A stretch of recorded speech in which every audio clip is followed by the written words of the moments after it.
Good to go. Good afternoon, everyone. The time is 5:30. The date is Thursday, August 13th, 2026. Can I get a roll call, please, for our regular town council meeting? Okay, Chair Brackett, Present. Councilor Danforth. Here. Councilor Poole. Here. Councilman Collin. Here. Councilor Pelletier. Here. Councilor Raymond. Here. And Councilor Brandon. Here. Can everyone stand and move their caps to the pledge of allegiance? I pledge allegiance to the flag of the United States of America, and to the republic for which it stands, one nation, under God, indivisible, with liberty and justice.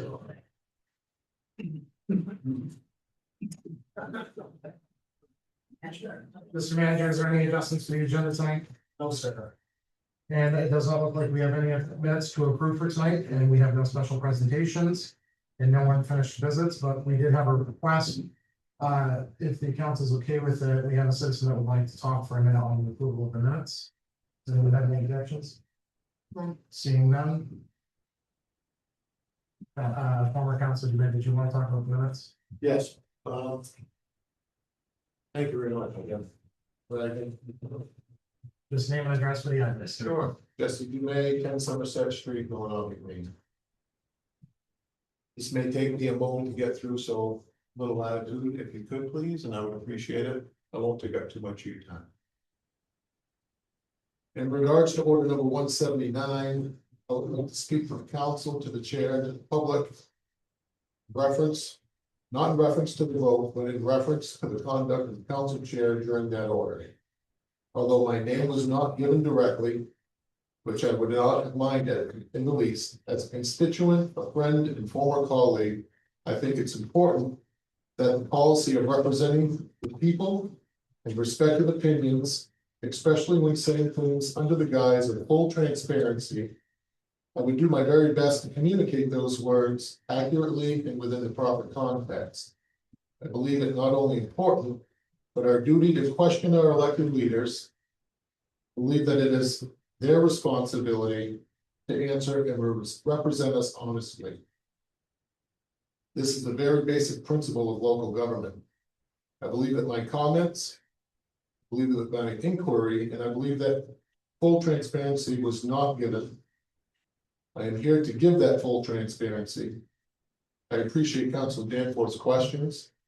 I appreciate further Councilor Raymond's explanation of those questions. Of order 179, and the origin and the reasoning for supporting that order.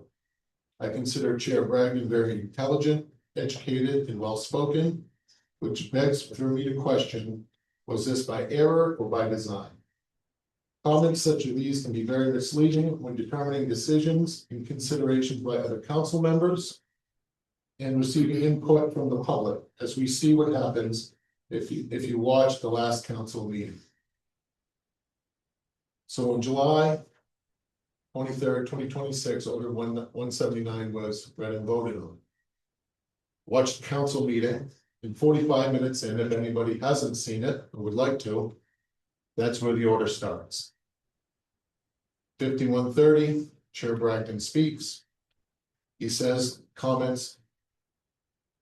Never said that it doesn't benefit Millinocket at all. He also says that he did not participate in that conversation, but he did want me to call, not text.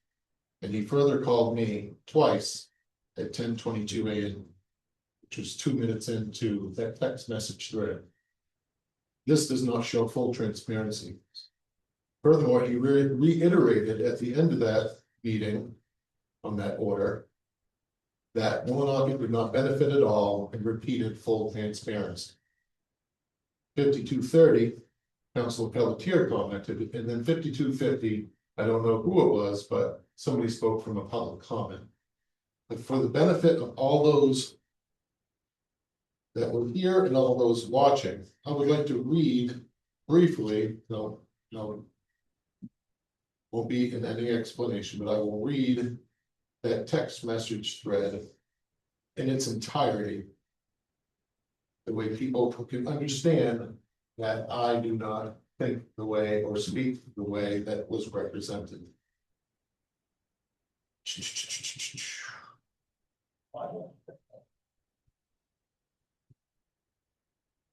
What's that?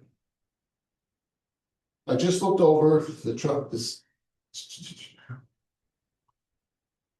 So at 10:20 AM that day, is anybody in opposition to order 179 on tonight's agenda? I would like to know the driving motivation for this. I have a bunch of questions and concerns.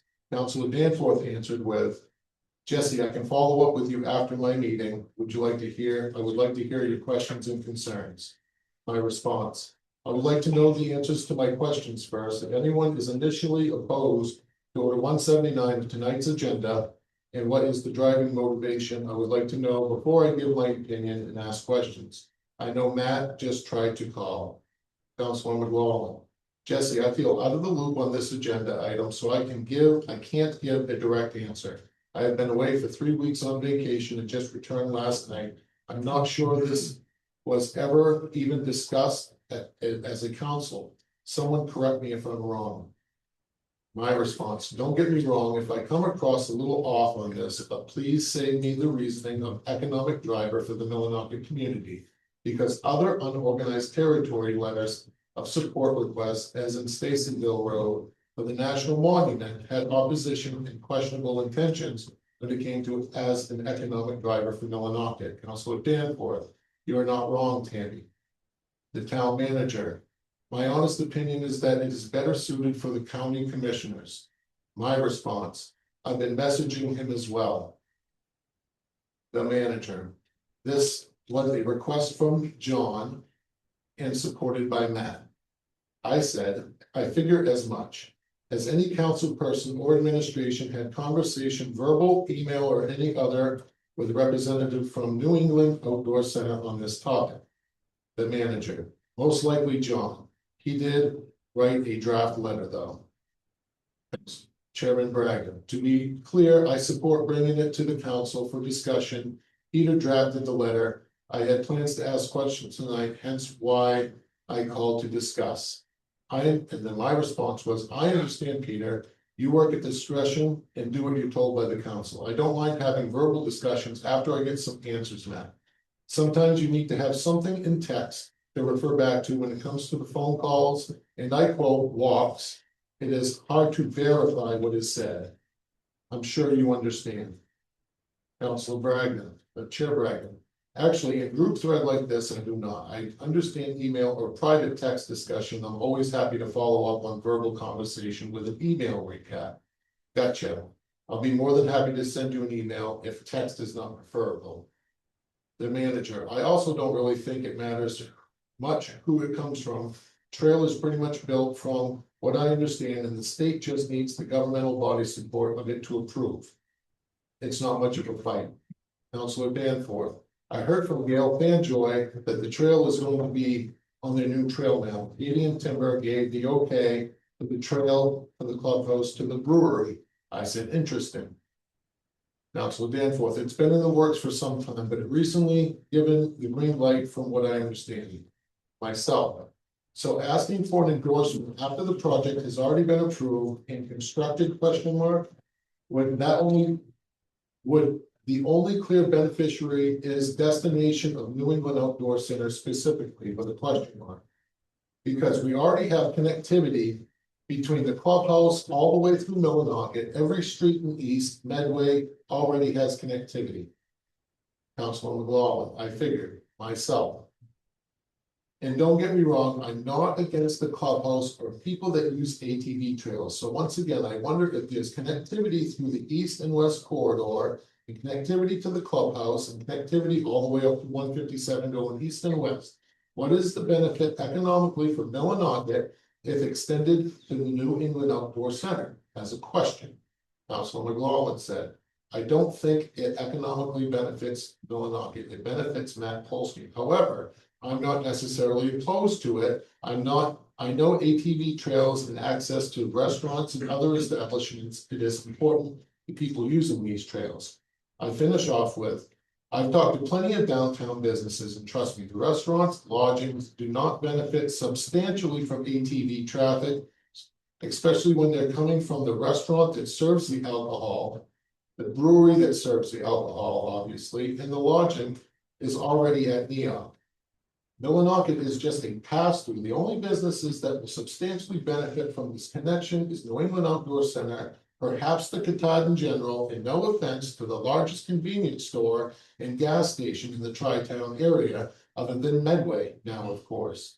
The only lodgings, motels, and inns in this area that benefit from ATV traffic are trails are the ones that already come and stay here in Millinocket, not stay at the New England Outdoor Center.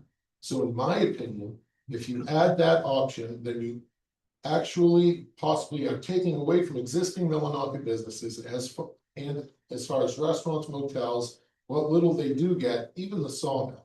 Question mark. If they stay at the New England Outdoor Center and eat at the New England Outdoor Center and drink at the New England Outdoor Center, why would they ever stop in Millinocket? Even if, just to say you have to gas up.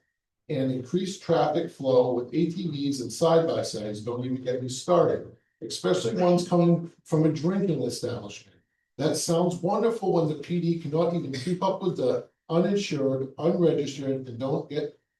You need to have a driver's license to ride on these streets in Millinocket anymore. I do know that they have registered ATVs, by the way.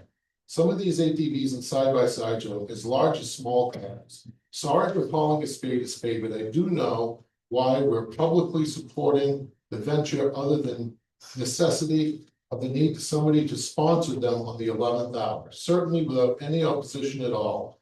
It's just not consistent with our unorganized territory economic reasoning. I know in the past, we have almost always supported the clubhouse in any ventures that they have proposed, and I've been a part of that process, and I still support the clubhouse. Honestly, this feels like it would have been better served by the county to have and to leave no impression that could be interpreted as conflict. This may be a minor nuance for some, and I'm not going to make a mountain out of a molehill, but something just doesn't sit right. It feels like the things are already set in motion, and this is just to sign off on it. I don't know. I'm interested to hear the council's thoughts. Sorry to be so intensive in messaging. I cannot attend the meeting tonight. I have another meeting.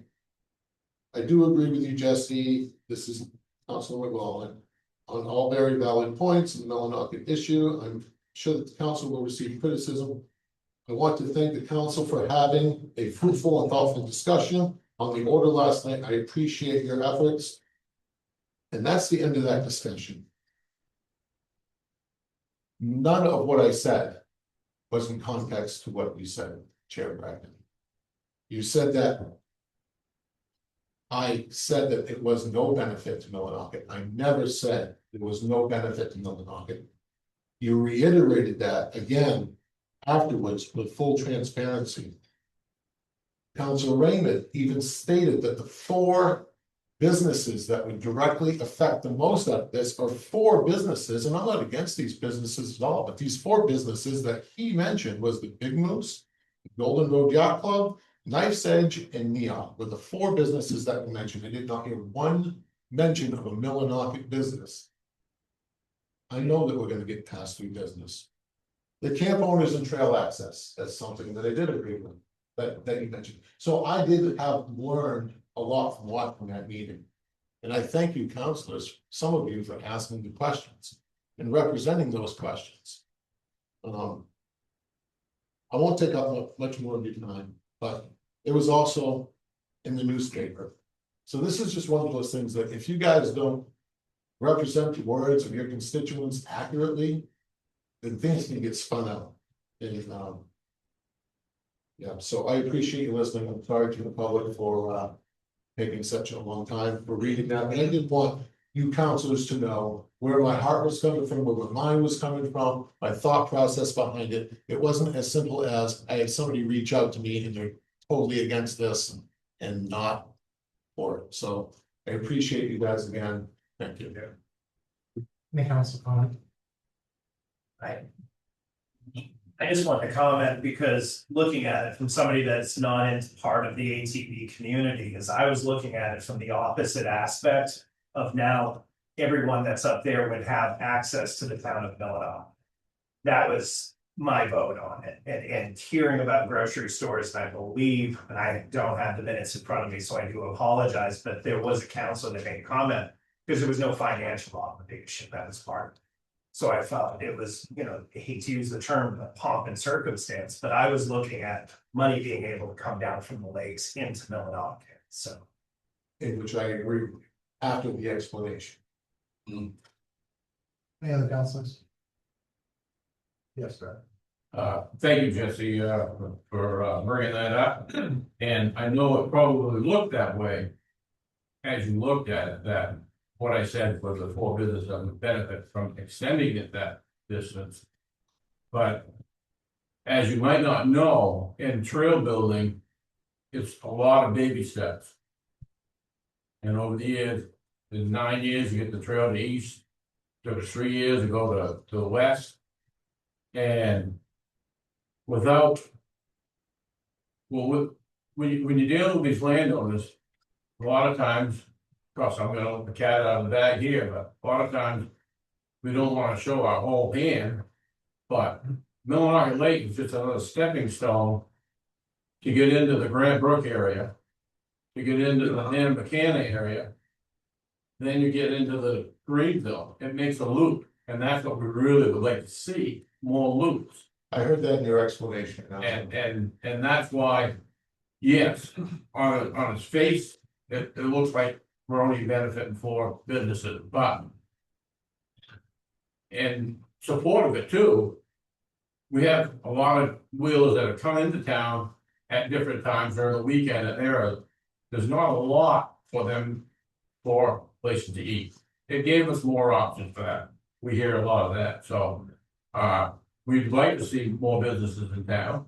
But on Sunday, it's a difficult place to find, you have very few options. So that's what we're working towards, and a trail from there to Grand Brook, we might not be able to get a trail there, but we might be able to get there on the road to get into Grand Brook and then into there again, and then, so it's, and then on the, when it originally, the trail, it did go just to, when they put the map up, just the map posting, but we met with the state that Friday on the access route that gets you to the other 2 businesses, so, and it's a step that you're trying to move forward all the time. So,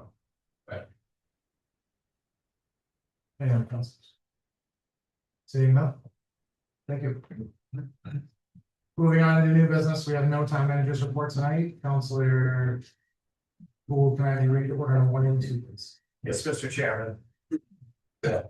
Order 182-2026, providing for execution of fiscal year 26 town warrant for August 13th, 2026. It is ordered that the fiscal year 26 town warrant for August 13th, 2026 in the amount of $21,263.76 is hereby approved. Motion made and seconded, heavy hitters. Just Municipal Waste Solutions LLC for $10,419.76 for tipping fee. Seeing the other council comments? Seeing none, down to public. Seeing none, all those in favor? Motion passes. Councilor Gould, can I have you read order on 183, please? Yes, Mr. Chairman. Order number 183-2026, providing for execution of fiscal year 26 wastewater warrant for August 13th, 2026. It is ordered that fiscal year 26 wastewater warrant for August 13th, 2026 in the amount of $9,669.45 is hereby approved. Motion made and seconded, heavy hitters. $4,522.15 to Oliver Associates Incorporated. That is for the main pump station upgrade. Any other councilor comments? Seeing none, down to public. Yes. Smoke show talk about when does the bidding go out to compete against like Oliver and Associates? When does that request for bid happen? It doesn't. How's that possible? You hire somebody that nobody can bid against? They've been our partner for a very long time. It was a relationship that was in place. Long time prior to me joining, and that has not been something we've put back up to bid. So there's no price check on these people or whether or not there's someone that can compete with them. Let's try that. Understood, thanks. Any other public comment? Seeing none, back to council, all those in favor? All those opposed? All those abstaining? Are you in favor? I'm in favor. Or- Okay, for the record, that was vote 7-0. Thank you. Councilor Danforth, can I have your order number 184, please? Yes, Mr. Chairman, order number 184-2026, providing for execution of the town warrant for August 13th, 2026. This order to the town warrant for August 13th, 2026, in the amount of $133,670.72. Second. Motion made and seconded, any others? Yeah, there is. $5,568.76, that's the Dead River for gas and oil. $12,776.41, that's municipal waste, that's part of our transfer, site bill costs. $5,273.06, New England Waste Services, that's wood ash disposal. $16,327.53, I said aviation group, that's for the airport. $21,439.75, and that's Elon Fiscal Services, and that's credit card. $43,600.25, Maine Water Company, that's my bidding criteria. Any other council comments? Seeing none, in the public? Seeing none, all those in favor? Thank you. Roll passes 7-0. Councilor Danforth, one more time, please. Yes, order number 185-2026, providing for execution of the wastewater warrant for August 13th, 2026. This order that the wastewater warrant for August 13th, 2026, in the amount of $4,200.48 is hereby approved.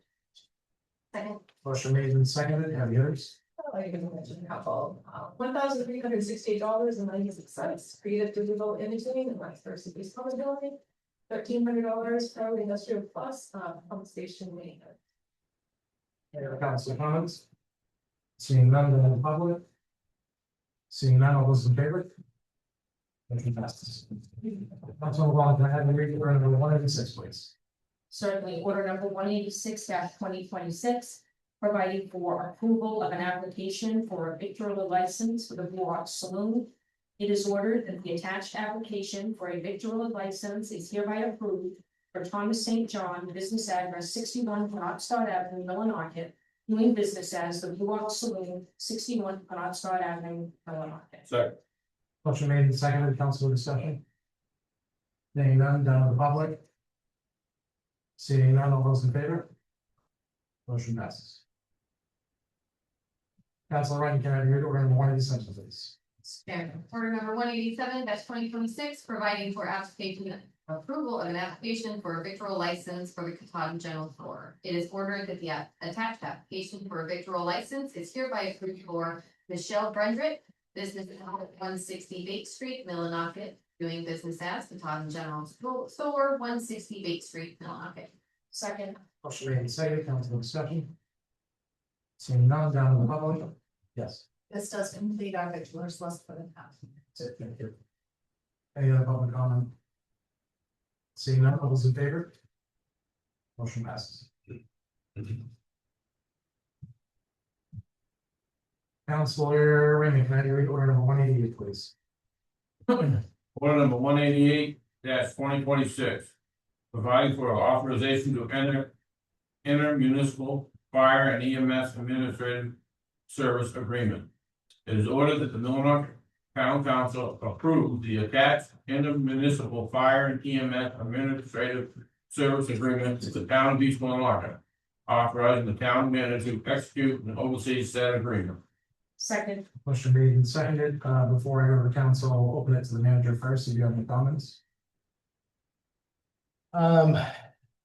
Yeah, so this is the recommended outcome from our recent work towards obtaining a fire chief. As we had mentioned, in council meetings past. You know, we had two roads to go on that. We held a, round of interviews, while also pursuing this, as we discussed in council meeting.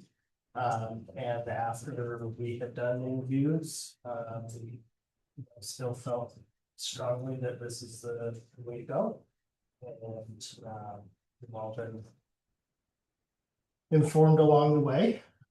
So, both bodies have discussed it. And, pending a vote from both municipalities, should they both pass, we would begin this agreement on September 1st. Any council comments? Seeing none, down to public. Scott Bouchard, Tuck Point Road. So under compensation, it says the town of Millinocket shall remain solely responsible for all compensation benefits, payroll obligations, insurance, and employment related costs associated with the fire chief. Is the town of East Millinocket responsible for all that for the police officers? That's correct. Thank you. I did not misspeak when I said that. That's correct. Yes.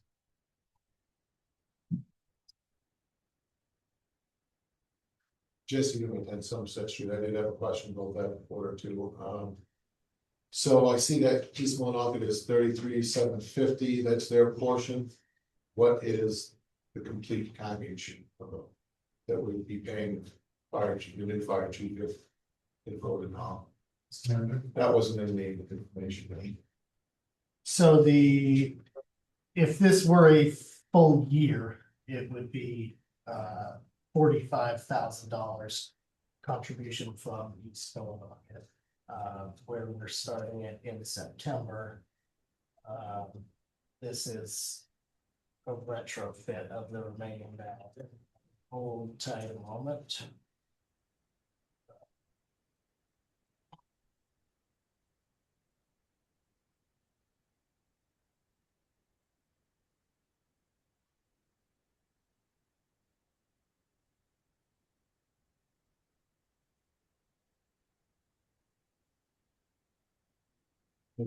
The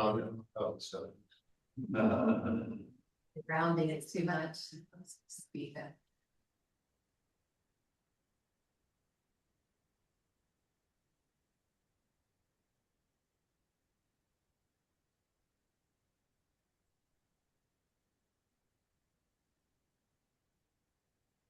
While I tries to locate Ms. Sullivan, did you have a question? Yeah, 33,000 basically doesn't, You name and address first, please. Sandra Sullivan, 104 Sunset. 33,000 basically doesn't even cover benefits. So basically the town of Millinocket is covering the entire salary, it sounds to me. Is that anywhere near correct? No. So the town of Millinocket budget remains the same for the position and the department, and this covers the difference and the increase that would be for the additional work and pay for both the chief and the deputy chief. You would hang on a moment, though. I'm almost there.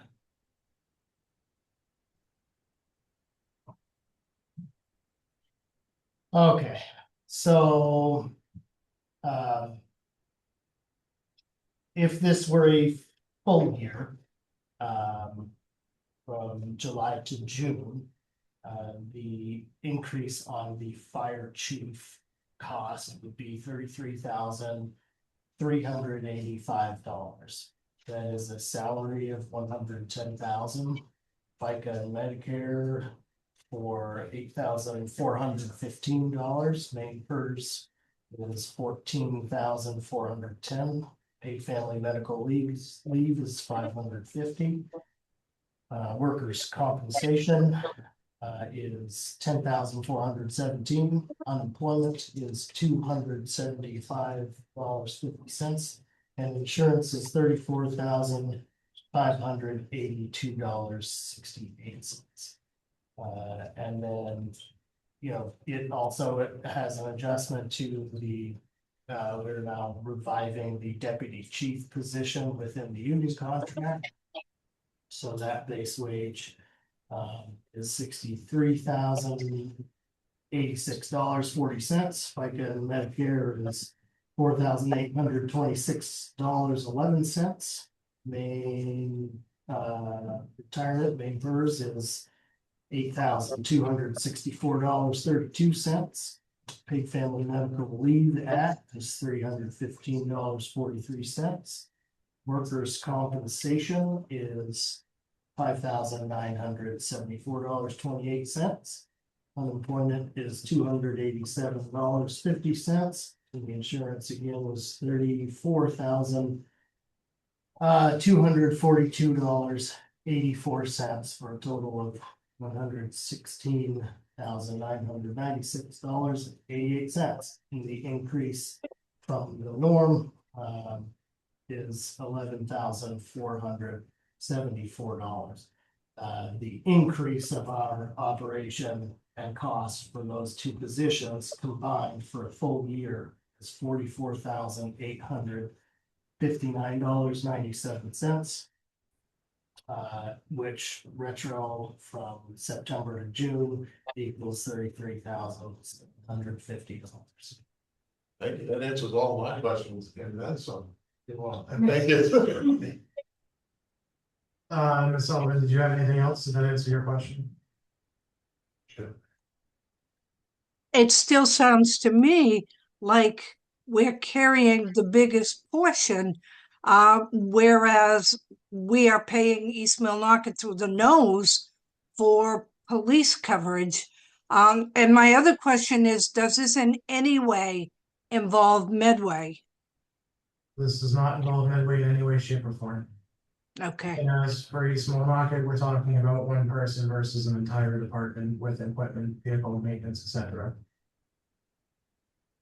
but when that one person is costing with benefits and everything over 200, and East Millinocket's share is 33, that still doesn't balance out to me. it shouldn't. The total on one person is $178,662.18. This doesn't change our budgeted amounts at all within our budget. They are paying all of the difference for our incoming chief to continue providing those administrative services to them, which will be, a smaller workload for their operation, and will be, majority of their time here. Any other questions? No. I don't know why my audio was coming through my computer. That was really strange. Any other public comment? Yes. Scott Levitt, 330 Commerce Street. I'm just trying to catch up. So is this doing a fire chief we're gonna have from East Millinocket? Is this what it's containing? That's what I'm hearing, that we're not having a fire chief? No, we would provide services to East Millinocket, so we'll have the fire chief and then we'll provide the services to it, not pay us. Okay, so we're still, when we get one, to have a fire chief here and our fire department still in. Yes, sir. Okay, thank you. Yes. The position has been offered and accepted by Chief McCall from East Millinocket, contingent on, should these two towns approve of this agreement. If both towns don't agree with or don't approve this agreement, then we go back to the on board with the applicant for an individual fire chief. Any other questions or comments from the public? Just one more quick one, Jesse, you may attend Somerset Street, now that Anthony has said that.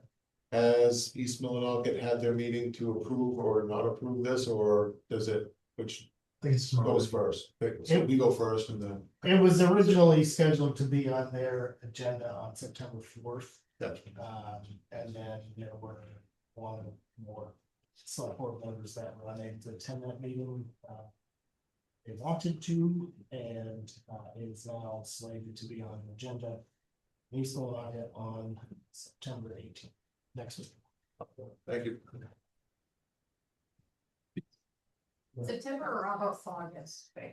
Oh, my bad. August 18th. Okay. Next week. Any other public comments?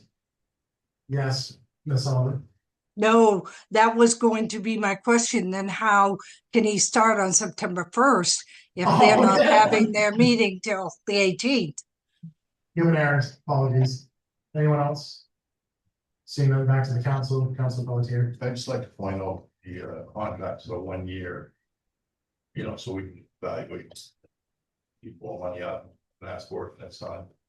Try to figure it.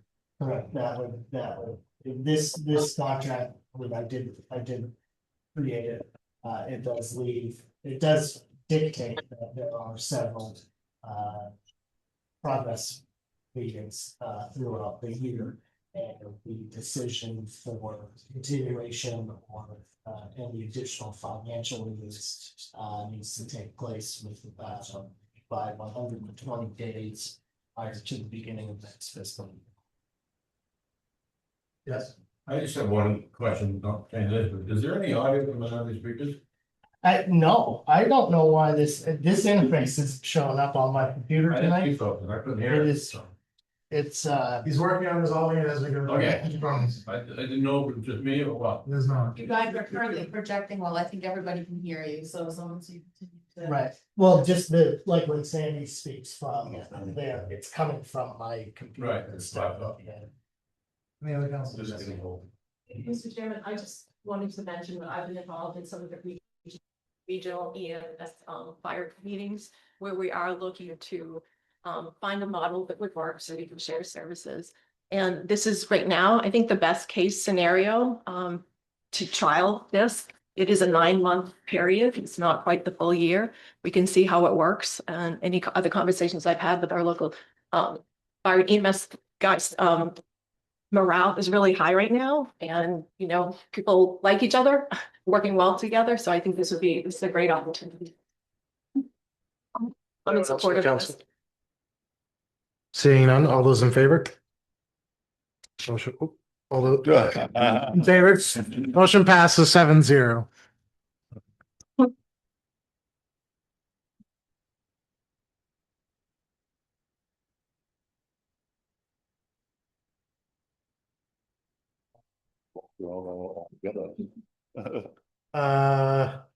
Really well. Counselor Pelletier, can I have you read order number 189? 189-2020, providing for award for winter sand. 2026. Oh, God, wishful thinking. No. 2026, we're providing for award of winter sand bid. Whereas a bid opening was held on August 11th, where one bid was received. It is ordered that the Millinocket Town Council award the winter sand bid to Emery Lee and Sons, Inc. at their bid of $11 per yard, $24,200 total cost for 2,200 yards. Emery Lee and Sons bid attached. Second. Motion seconded quite fast by Counselor Raymond. Council discussion? Seeing none, down to the public? Is there some sand left from last year? Or is this the total?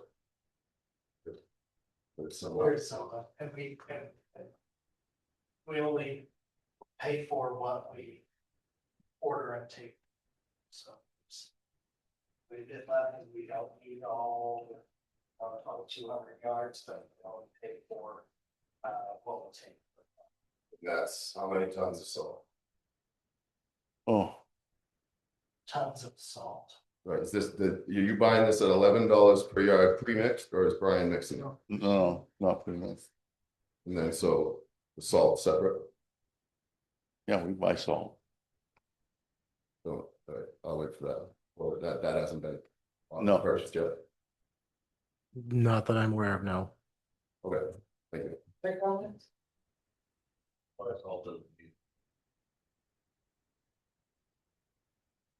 What Brian's saying.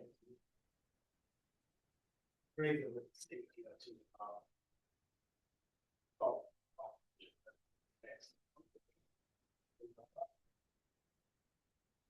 Any other public comments? Seeing none, back to the public. All those, oh geez, sorry, back to the council. All those in favor? Motion passes. Councilor McGuan, can I be read order number 190, please? Yes. Order number 190-2026, providing for declaration of dangerous building 13 Hemlock. It is ordered that the Millinocket Town Council, at the recommendation of the town manager and code enforcement officer, declares the tax-acquired structure at 13 Hemlock a dangerous building pursuant to 17 MRS subsection 285. Second. Motion made and seconded by Councilor Gould. Council discussion.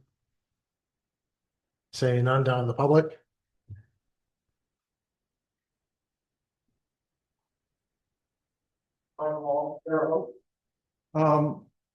I'm just kind of curious, has anybody done any testing on any of the shingle that might have fallen off that, see if those are asbestos? They are. So. That's not a big. Could be a big cost for us. Well, Is there a brownfield thing that we could do for that? not at the moment. So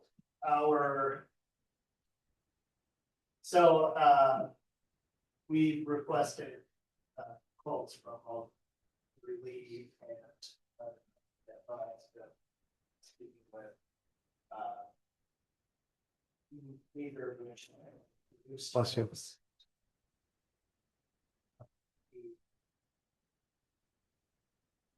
Asbestos.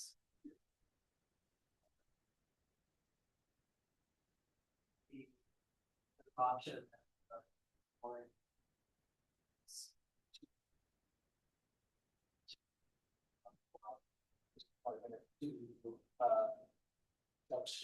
Demolition of that on the road, we have our concerns about that, and you know. The size and location of this structure, you know. First one, but yeah, I expect this to be your first step. So has anybody called any other environmental services for a bid on that, like on the Portland area or? No, generally when the whole demolition is taken care of, the contractor takes care of that. I know that yesterday I had a conversation with Emily Lee about their project, process with it. Their abatement partners that they hired to, they subcontract to take that. If we go that route, they have to use that other for the asbestos stuff, 3 weeks out, so that kind of. But we will have another company here on Monday to let us know what their price will be to take care of quality. It would be I know that with having the town take care of it may be or seem like a lesser amount of money to do, but from my experience dealing with this over the years, that can bite us, so I just do not see the town take that on. And I'm quite sure Brian probably would want the responsibility of it in. well, yeah, Brian and I both agree on that. You know, should it be a smaller dangerous building, like a house, it's a little more spread out. I think we would be more apt to go that route. But we're making sure we explore all options. What we do, but we don't have the final advice on that. Expected, well, yesterday to put before you about to see that. My recommendation will be that should this order be as soon as we have those two prices that we calls, but what we did on agenda item. Get that awarded so we can want definition of the make it right. Thank you. Any other public comment? Go up short term, part of being both qualified and having experience with this in the power industry. For these people's benefit, that project needs to be done by a qualified contractor. And what you're gonna find, I feel pretty confident, is you're gonna find that that place is gonna need to be tended. And I drove by there today, and with how close they are to that building, it's not gonna be easy, and I said to Mr. Wallace, I don't think that's anything Brian wants. And I don't know if it's his choice, but it's up to him. And I and his, so. I just said a bit of advice. Any other public comment? Seeing none, back to the council. All those in favor of the order? Motion passes. Councilor Runyon, can I have you read order number 191? Yes, Chair. Order 191-2026, providing for demolition of dangerous building 13 Hemlock. Whereas the building at 13 Hemlock Street is under the ownership of the town of Millinocket has been deemed dangerous. It is ordered that the Millinocket Town Council invokes the emergency waiver of bidding requirements for the demolition of and cleanup of 13 Hemlock Street as outlined in the town of Millinocket procurement policy, section 4.2A. Second. Motion made and seconded. Council discussion? Seeing none, down to the public. Seeing none, all those in favor of order number 191? Motion passes.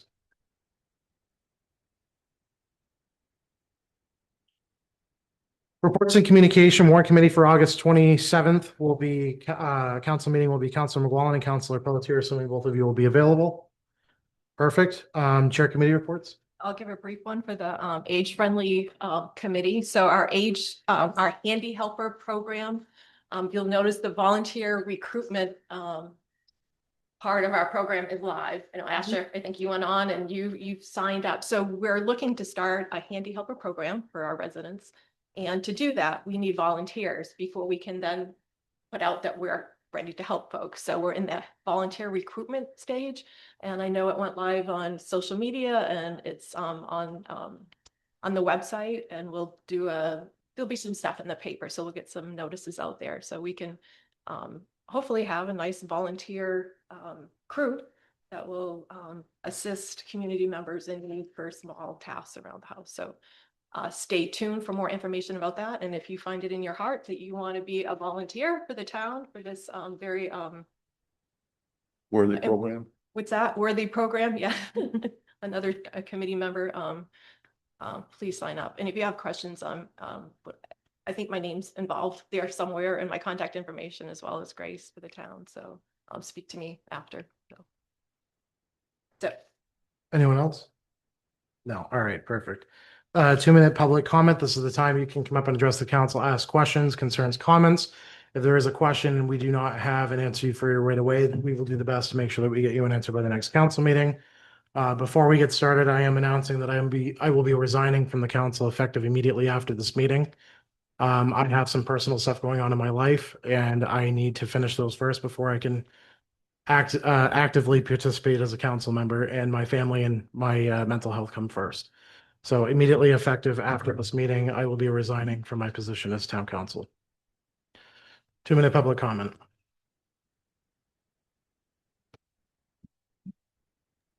So I know I've said this in email and mentioned it to everyone. FAA grant 3-23-0030-033-2026. Has that been signed by town sponsor and town clerk? Yeah. And the Volunteer fund availability is available as state. Sufficient funds available for the portion of the project that are not to be paid by the United States. Funds are. No. And your attorney is okay with signing a contract with the FAA with funds when it specifically states the funds needed to be built. Yes, so this has been ongoing for, yeah, it's gotta be 6 years at least at this point. So much of this has already been decided and worked out over the years. And yes, if you're just joining the conversation in the past couple of months, that will sound. So if I call Jason Honak at the FAA tomorrow, I didn't know that you've accepted this agreement without funding, he's gonna say that's just fine. You could make that phone call if you'd like. I can't stop you. Understood. Thank you. Ms. Sullivan, I believe you're next, but your camera is not currently functioning. Oh. There we go. Two things. First, I'm sorry to see Just name and address one more time. My Oh. apologies. Sandra Sullivan, 104 Sunset. And I am very sorry to see that you are having to step down. I understand, but I'm sorry to see you leaving. And the other thing is, Jane, I think that's a fabulous idea, having volunteers to help the older people.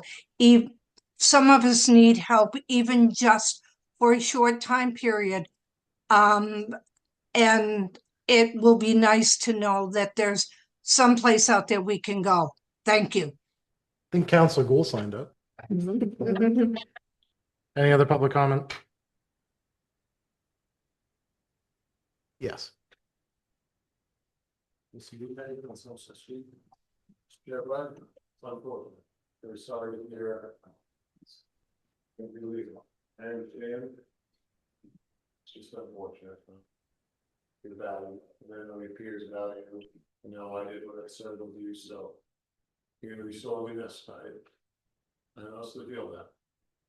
Hopefully, whatever your next endeavor is, and you take care of your family, take care of yourself. Absolutely. To be clear, my intentions are to finish my college degree. I made a promise to myself that I would finish it this year. And I put it on the back burner thinking that possibly I could be the chair and finish my degree.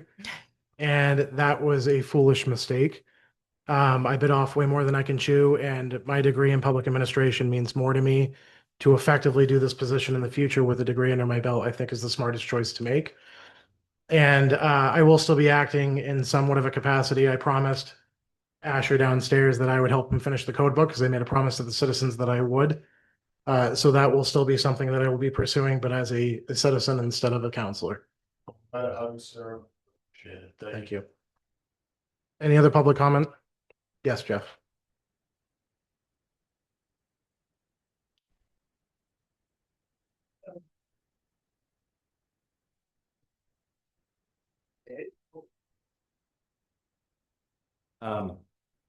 Jeff Handel, Medical Manager, 3 Jones Street, Millinocket.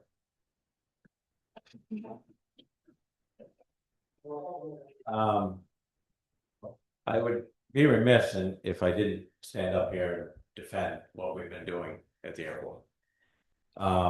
These discussions have gone on for my entire career. I worked 6 years as a contractor before becoming a town employee, so I have 25 years total at the airport. I'm well versed in how these grants work and how this stuff happens, and we've probably brought to the tune of, I don't know, $25 million in projects to the airport to keep our infrastructure viable and provide access to the outside world. This is the gateway to Millinocket, this is through the airport. A lot of people don't agree with that assessment, but if you look at anything in the news or in the context of this, you will see that is the case. As far as Mr. Bushard's claim that we are not prepared for this, we are prepared for this. We've had multiple conversations about that grant. Jason Honak and I have met practically once a month for the last 5 years. So he is fully aware that we are seeking funding and that we are going to do this. And this is just a step in the process that we are going to get, we have been awarded the $7.7 million grant. We are responsible for the other half of the money, our portion of the money, before we start construction. And construction is starting for next year. So I have a brief bullet point that I've prepared to finish out my 2 minutes. First of all, runway lengths have been discussed in one form or another since my employment began in 2007. 2019, 2020 CIP meetings, capital improvement plan meetings, identified the need for runway 1129 to be rebuilt in its entirety. In 2021, the updated airport master plan process began with Hoyle Tanner and FAA participating. It was discovered the FAA planned on using COVID-19 era numbers to decide our airport's required runway size, which meant that the crosswind runway, 1634, would go away completely, and our main runway, 1129, would be reduced to 60 feet wide by 3,600 feet long, from its original 100 feet wide by 4,713 feet long. This devastating determination did not consider the medical flights, which it would no longer fit Life Flight of Maine's operational parameters, effectively shutting them off completely. And they are over 30 missions a year right now with that particular aircraft, life-saving missions for this area, or the jet traffic that we routinely have. After hearing this, myself and Hoyle Tanner formulated a plan to present multiple runway size and configurations to the town and the FAA. After doing so, the council asked my professional opinion on the size that made the most sense. I told them that for the aircraft that we are now getting and the current FAA advisory on safe operation of said aircraft, that 100 feet wide by 5,001 feet long made the most sense. And the reason for 5,001 is an insurance generated number. Aircraft of the size that we get, anything over 5,000 feet in all weather. So 5,001 is the number. The council agreed with my assessment and then began formulating a plan to fund the project. After many meetings to negotiate the actual FAA participation, it was determined that 55% from the FAA and 45% from the town was the agreed upon breakdown. In 2023, a new updated airport master plan was adopted showing the new airport configuration, and the FAA signed off and agreed to our design scope. So the fact that it's been said that they don't approve our design, that's not true. They are fully on board. We would not be able to build just anything we want in the world of the FAA. We have multiple grant assurances that we have to abide by. In 2024, design and engineering along with permitting work commenced. In 2025, public hearings for wetlands and permitting continued. In 2026, bids went out and the contractor was selected, Sargent Corporation. In May 2027, construction is scheduled to begin. While all of this was going on, we also designed, engineered, permitted, and constructed a 560-foot taxiway extension to allow new hangar construction, as we have gained 12 new airplanes in the last 18 months. So that's where we are up to this point. Thank you. Thank you, Jeff. Jeff has said it to the council before we came up here. Jeff has a fantastic video on YouTube where he talks to the FAA. I highly recommend anybody go watch that video. He also has an article in several magazines that is out in regards to our airport. So again, highly recommend, if you have not read or seen those, please go read them and watch them. Any other public comment? Mary Alice Collin, 99 Minute Man Drive. A freedom of access request has been submitted seeking the public records that the council used to establish the factual and financial basis to approve expanding the runway from 5,001 feet, thereby committing the town to an additional cost of approximately $6.4 million. This information will help clarify questions that some of us may have, such as what studies proved the expansion is financially beneficial to the taxpayer. At the end of the day, we're talking about the taxpayer because they bear cost here. What is the future annual cost to the taxpayer after this expansion, and what data was used to determine this?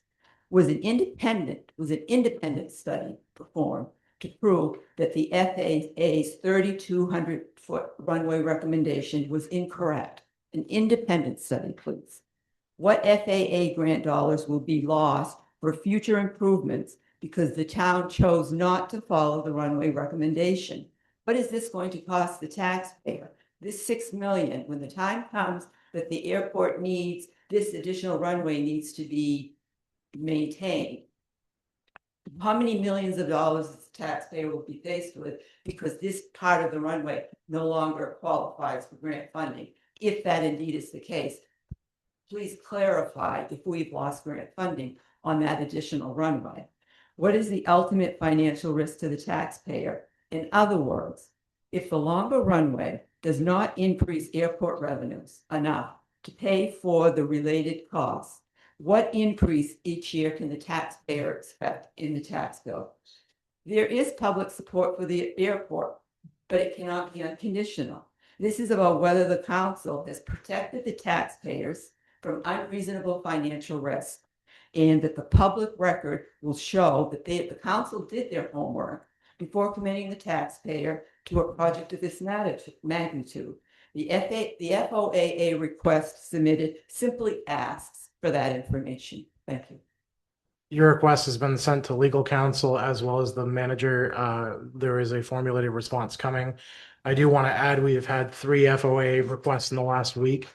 And we've had to send them to legal, which is billed at $300 per hour to help us investigate and answer these claims, which we have not been billed for yet, but is an extreme cost to you, the taxpayer, as well.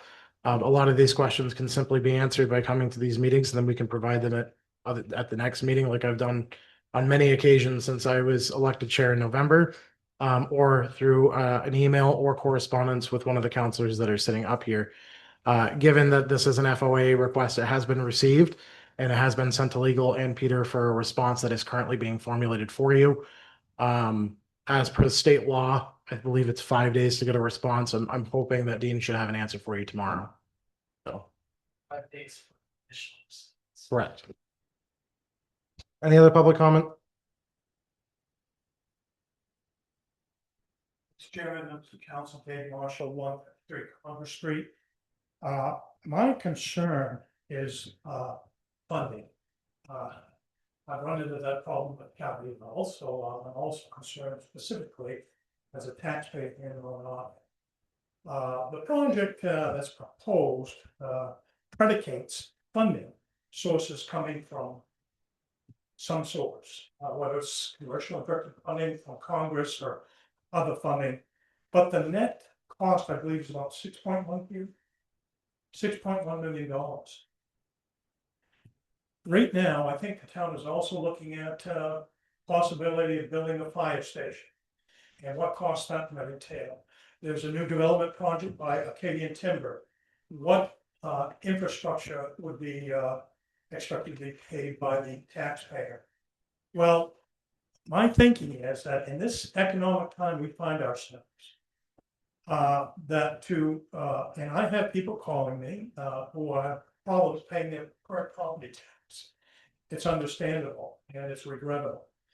The question for me is the funding. I'm an optimist, but I'm not that optimistic.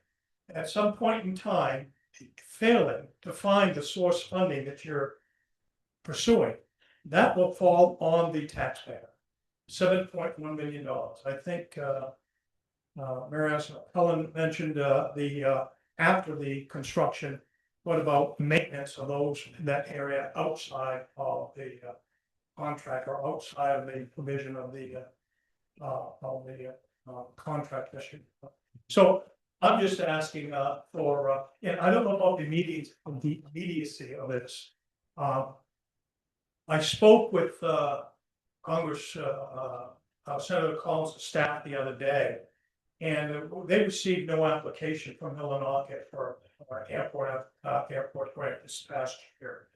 The grants, so there's no money coming in this The grant application will begin again, in March of next year, which I assume we will submit grant application, and there are other grants we're pursuing. I like to know what I'm in for before I sign off on something. I know, I want to know what the cost is going to be to the taxpayer. I'm confident and I'm a supporter of the airport. It's critical, I think, for many of the services we have. But the expansion and the cost associated with the expansion, and who bears the brunt, I don't think that necessitates a quick decision. Not that this has been a quick decision, but the funding is something that I would be very concerned with as a taxpayer here in Millinocket, given the fact of new assessments coming this year, property tax assessments and valuations, possible cost for a new fire station, cost for a new infrastructure for this development project. There's a lot of things out there looming that are gonna cost a lot of money. And I'm just being a fiscal conservative. I like to know where that money's coming from before I jump. And I'll just figure it out. Thank you very much. Thank you. Yes, Ms. Sullivan. Hi, Sandy Sullivan, 104 Sunset Drive. I'm a citizen. I am not part of the council. Therefore, I can be less diplomatic than you.